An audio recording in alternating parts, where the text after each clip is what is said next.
స్తుతి అనేది క్రైస్తవుని జీవితంలో చాలా ప్రాముఖ్యం అండి.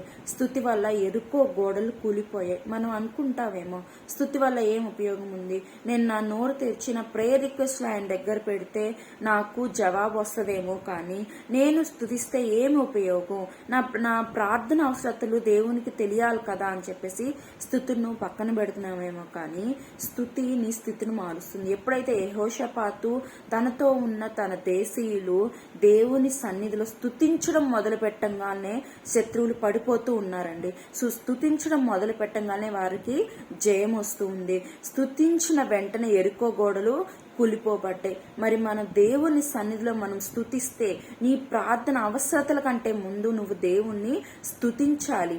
దేవా, నీవు మహాత్యము గల దేవుడవు, మహోన్నతుడవు అని దేవుడు ఎలాంటి వాడు, నువ్వు ఆయన్ని స్తుతించి తర్వాత నువ్వు నీ పాపములను ఒప్పుకొని తర్వాత దేవుణ్ణి సన్నిధిలో నీ ప్రేయర్ రిక్వెస్ట్లు పెడితే దేవుడు తప్పక నీ మొర ఆలకిస్తాడు. దేవుణ్ణి స్తుతిస్తే నీకు ఎంతో మేలు. స్తుతిని స్థితిని మార్చి దేవునికి దగ్గరగా తీసుకొస్తుంది. ఆమేన్.